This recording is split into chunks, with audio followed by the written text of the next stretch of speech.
Good morning, you guys. How are you? Good morning. Hey, Okay. Good. ready for a productive day? Beautiful, beautiful. Do you guys know each other yet or no?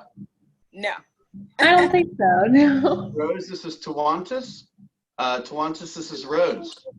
Nice to meet you, Rose. Nice Rose to has meet been at our office for probably around a year or so. Tawantis has been at our office for maybe 2 or 3 weeks. About 2 weeks. you.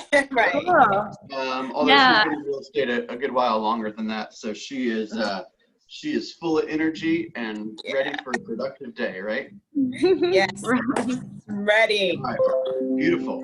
So I was sharing some information a minute ago about the 6 personal perspectives, and I want to spend a minute on what that means.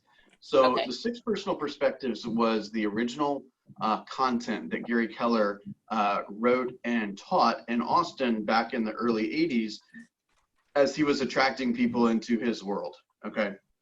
The 6 personal perspectives really became like the core curriculum for Keller Williams. Okay. And this is not really real estate curriculum, if you will. This is life curriculum. Okay. So these are the 6 personal perspectives. The first is committing to self-mastery. Next is committing to the 80-20 principle. The next is moving from E as an elephant to P as in Paul. The next is making being learning based the foundation of your action plan. The next is removing your limiting beliefs. And the next is being accountable. Okay. So the one I wanted to focus on today is moving from E to P. Now, what E to P is E stands for entrepreneurial and P stands for purposeful. So let me give you a couple of examples of how E to P works in the course of your everyday life. Okay, I will make myself vulnerable for a moment. Okay, you guys see this?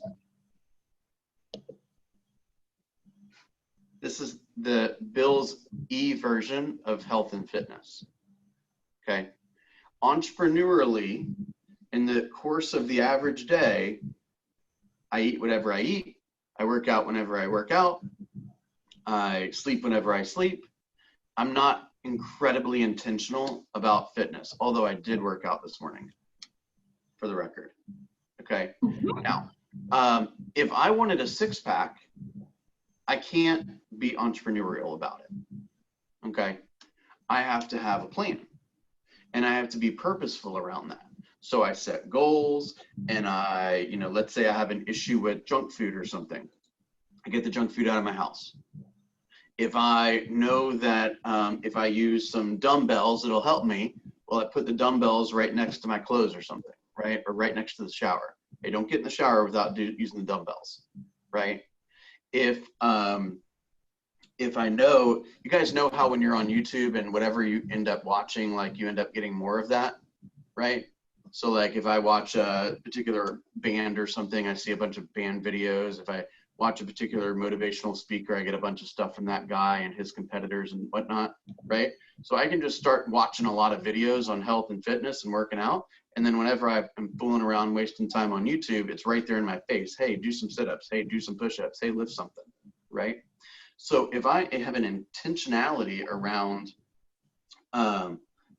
getting fit or eating healthy, that means I have to take personal or purposeful behavior. So maybe I need to dedicate some time to meal prep, or I need to buy healthier food, or learn more about reading labels, these kind of things, right? So let's take a real estate spin on it. Intentionality with and purposeful behavior and intentions with respect to real estate would be Tawantis, you already listened to that Gary Keller interview this morning? I did. I loved it. Yeah, that was solid. That was really good. I loved it. It was so much. But I think the biggest takeaway for me from that was he said, I'm going to be a business guy in this town. I can't just do whatever I feel like doing. Right. I have to figure out what my competitors are doing, and I Right. need to figure out where what are they doing well, what are they struggling with, and then I'm going to look for a competitive advantage. Right. Right. And then I'm going to tell the world about my competitive advantage. So are you getting purposeful about growing a business? When you're purposeful about growing a business, you almost get obsessed with the things that are going to help you grow a business, right? What are the best practices of people that are doing great?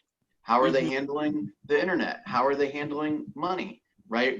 How are they dealing with investments, right? There is I took a class called MAPS Models, right? Let me see if I have the, hang on. MAPS, okay, here we go. MAPS Models, okay? And this is a great class, by the way. It starts in a couple of weeks. I'll try to remember to send you guys the information for it. It's like $199. It's probably the best class I've taken at Keller Williams in a long time, okay? To PC Group. And what it is it takes, we're a company of systems and models, right? This whole binder is full of Keller Williams models. So we go through the models one by one and we talk about them, right? Why was it created? How can it help you? These kind of things, right? And there's business models, there's growth models, there's leadership models, there's productivity models. There's even a model on here that talks about, I wasn't really prepared to talk about this today. I might not have it so ready to pull out, but it is the do I make an investment, yes or no model. So many of us, they say, oh, hey, you want to invest in a piece of real estate? They're like, yeah. It's like, wait, you haven't even asked me any questions, right? You don't know who's involved or who whether this is a sound investment or not. You haven't asked any questions whatsoever, right? So not every business is a great place to put your money. Right? So you need to ask the appropriate questions. So this is a model that talks a little bit about some of the important questions that you should be asking, right? Okay, here we go. Number one, why? Why do you want to go into business? I want to know the mindset behind the person that is going into business. What is the profit potential? What's my minimum amount of profit that I require to go into business? Have you guys ever thought about that? Right? What is the profit opportunity of this business? Number three, competition. What's the competition's current value proposition? Right? If I'm going to go, let's say I'm going to open a tire store and I want to charge $300 for some tire service, yet there's a company that offers the same service for $200 around the corner. If you haven't invested in researching that opportunity, you're going to go out of business in a week. Right? What is the value proposition to the consumer, to the employees, and to the salespeople? And what is the flow of money to hit my personal profit potential, right? So do you have a model for the task that you're trying to accomplish? That is purposeful behavior. Right. So then you take this purposeful behavior and you come up with a plan, right? So you say, I know that I want to generate one listing a month through open houses. Great. Now let's get purposeful about that. I'm going to drive around on Saturdays and Sundays. And I'm going to figure out who's doing open houses. And I'm going to watch what they do. And maybe I'll go visit their open house and I'll do a little research and I'll say, hey, what did they do? How did they treat me when I walked in the door? What kind of follow-up did I get after it was over? Right? You're learning, right? We spend so much time thinking that we forget that we're actually supposed to learn and take action. Right? So that is becoming purposeful. Okay. Another thing is a lot of people that don't systematically and purposefully lead generate, they think they're in the lead generation business, but really they're in the lead receiving business. Right? Meaning, this year they had 6 sales, and they had 6 sales because 6 of their friends came to them and said, I want to sell or buy a home. And the year before they had 2 sales. I said, why'd you have 2 sales? And I said, well, only 2 people wanted to buy homes that I knew. Well, that's very entrepreneur, right? How can I create a business and then wait for the world to come to me?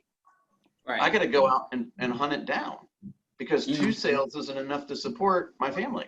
And 6 sales isn't enough to support my family.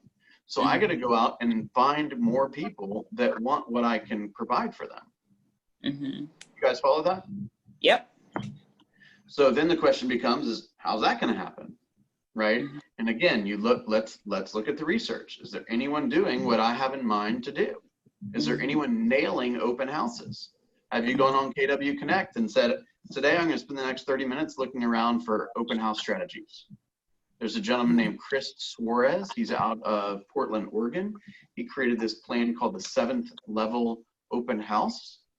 That's another model in here, right? Where it's not just, you know, you pick the home on Saturday and on Sunday morning you go buy 6 balloons, you put out one lousy sign, and then you complain that you only had 3 people at the open house. Has anyone ever done that? I've done that. And It's okay. some. Rose, I saw like a little crooked smile on that. I've done that. Okay. Maybe. How about 2 people show up? Yeah. And then you complain. And then you say, oh, shit, open houses don't work. Come on. Come on. You gave it just about 0 effort. At least, you know, why don't you think about picking it a week early and run some Facebook ads and target the people that live in that area, right? I have done that. I used to door knock through the neighborhood and invite everybody to the open house and run a Facebook ad and put out like, I think I only have like 5 signs, and then put, well, hold on. Just because you have 5 signs, if you need 6, then go get a 6th one. I don't always have money for a 6th one, but even if I did all of that, I would still have like 0 people come to the open house. Okay, well then you need to take somebody out for coffee that's had more success doing open houses and ask them more questions. Okay. Simple as that. So, you know, if you need 6 signs, go get a 6th sign, okay? Don't say, I only got 5 signs. I guess I just won't put one at the right intersection. You don't want you're going to put out 6 signs. You're going to put out 5 signs, and then right before they got to take that final turn, you say, I didn't have any more signs. Like, go borrow one. I'm not trying to sound real harsh with you, but that's a poor excuse if you don't mind me saying. Yeah. Okay. And if you've known me for 5 minutes, Get with it. I'll apologize in advance. But I'm not going to let you come in to me with bullshit excuses, okay? All right.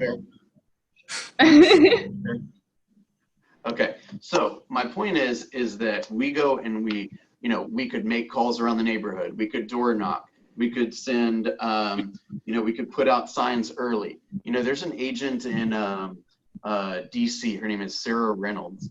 She is the #2 agent in all of Keller Williams. Okay, she literally puts out like 50 signs for open houses, and every single week she loses signs, and every single week she gets tickets, and she's like, I don't give a shit. That's the cost of doing business. I also get a ton of people at my open houses. They can give me a $25 ticket all they want. It's the cost of doing business. It's your attitude around it, right? Are you willing to push it, right? You want to be known as like, oh my gosh, this is like the event of the weekend. I'm not going to that, right? And by the way, even if you're inviting somebody to the open house and they have no interest in that house and they are pleasant and they don't have a relationship with a realtor, then that's a new person in your database. Right? So my point here is that we want to get intentional with our behavior, and that goes really back to the self-mastery thing, right? Are you going to master yourself? Now, I struggle with this. Do you know what time my alarm went off today? 5:30. Do you know what time I woke up at 5? Or I woke up at 5:30. I woke up at 4:45, and I'm like, I think I'm going to go back to bed. So my alarm went off at 5:30. I snoozed it. It went off at 5:40. I snoozed it. It went off at 5:45. I snoozed it. and I got my ass out of bed at 6:05. Okay. Now, had I set my alarm at 7, I would have done the same thing. But I started early. So I haven't mastered myself at all. But I was up at a time that allowed me to do some of the things that were important for me to do this morning. And I'm dressed and ready to help you guys early in the morning. Right? So think about this. Maybe your competition is being more purposeful than you. And more than likely, if they're getting more purposeful than you on studying their presentations or studying the market or studying their language patterns, they might outdo you, right? They likely will. So what type of competitive advantage are you willing to take? I've debated sending this video out to you guys, and it's like a little off color, and I don't know a lot about this guy, and I think he's relatively controversial, and I don't want to be like, I don't want to get involved in that. But Twantis, maybe I'll send it to you. You can be my tester. The tester, right? Okay. Do you know who Damian Lillard is? No, and haven't heard of him. He's a basketball player. Okay. He's like he's like a superstar, but he's not like LeBron James kind of superstar. Okay. And he has a video where they're basically asking him about his like kind of approach to the game. Right. Okay. And it's just amazing the way that he speaks about basketball. Okay. It's like he is unbelievably passionate about basketball. And the guy's like, what do you do when you're not playing? He's like, I watch basketball. And they're like, you watch every game? And he's like, I watch every single game. I am looking to see exactly what every single player does over and over and over, and what they do not do over and over and over, so that I can be better than them, so that I can have a competitive advantage. And it's almost like an obsession. Yeah. And I got news for you guys. I know this is going to come off harsh. In order to be an entrepreneur, you almost have to be a little obsessive. Yeah. Right. I agree. Right. You almost have to say to yourself, like, I'm gonna improve a little bit more. Like, I want to take this idea out to the world. I want a big opportunity here. Because if you're just gonna kind of work when you want to kind of work, this business is gonna eat you up. Yeah. Does that make sense? Yep. Now, just because you're obsessive with things doesn't mean that you can't have a life outside of real estate, right? That doesn't mean that you can't be a family person, and that means you can't, have other hobbies and travel and all these kind of things. Remember that the purpose of business is to fund your perfect life. Right. However, I've had money, and I've also not had money. And I would take having money 100 times out of 100. Right. Money isn't everything, believe me. But not having money is everything. I think Kanye West said that. Right. I think it's Kanye West's phrase, right? So how can we get purposeful and intentional about our business so that everything is easier for us? Right? We're sharper, we're better prepared, right? If I was kind of watching over you, if I was Gary Keller and I come and hung out with you today, what would I say about your intensity or your business acumen or your ability to be a real estate professional? Would I be impressed? Or would I say, oh my gosh, this person is like not impressing me? Right? Right. I mean, your kids, for example, are like, think about this. This just popped in my mind, right? So let's just pretend it's not COVID times, okay? And kids are in school and they're going from, math class, science class, to English class, to fitness class or whatever, right? and the bell rings and they go to the next thing, right? And the bell rings and they go to the next thing. Their schedule is scheduled. Their stuff is scheduled from minute to minute. They're time blocked, right? And the second, and we know that that is the most productive way to learn. Right. Yet the second we get out of school, we're like, screw that. Right. Right. So what if your child looked at your schedule and say, wait, you're the one that's supposed to bring home the cash so that I can eat and I can go to college and I can, go to summer camp and all that. Yet that's your schedule. That's how professional you are, Mom. That's a little scary to me.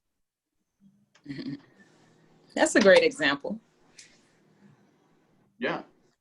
I had when I was the team leader, I actually said this to a handful of people, and I don't know if I screwed it up or not, but we were talking about profit share this a couple years ago, and Gene Rivers, who's, you'll probably hear about him in the future. He's just one of the icons of KW, and he said, I'm going to talk to you guys about profit share, and if you don't listen clearly to the opportunity of profit share, I'm going to lay out a plan for you where you can make money from profit share and impact lives. Now, if you're not going to take this seriously, I'm going to call your spouse and make sure they know that you're not taking this seriously. Right? It's that important. It's that important. So if you are not getting purposeful about the things that you know are going to change your life, who else should know that you're not taking it seriously? Right. Right. I mean, I remember when my wife and I were just, basically I passed my real estate test, and we re-met like 2 or 3 months later. And she watched me like half-ass it for a year. And I didn't have a calendar and I didn't know anything about anything. And she looked at me one day, she's like, what the hell are you doing? She's like, where's your calendar? And I said, oh, all these sheets of paper are my calendar. She's like, no. She's like, you can't do that. I said, let me show you how to have a calendar, okay? Can I show you that? You know what I'm saying? And she calls me out whenever I'm being dumb. Right. But she's like, I haven't said anything to you, but don't think I haven't noticed you haven't worked out in 3 days.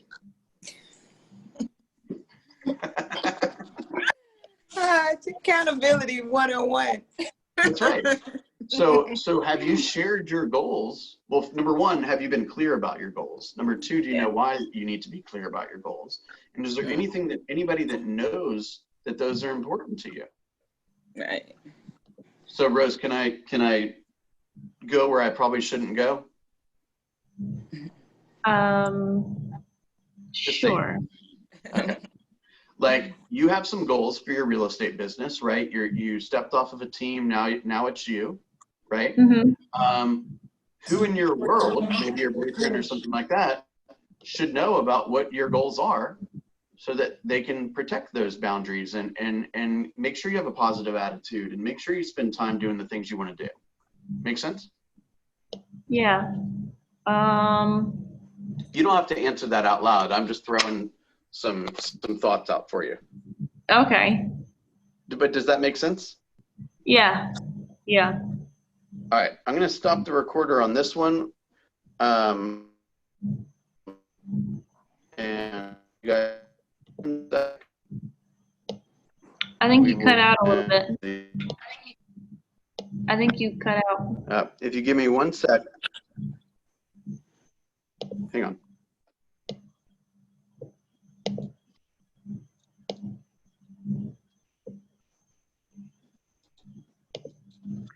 All right, 1 sec, everybody.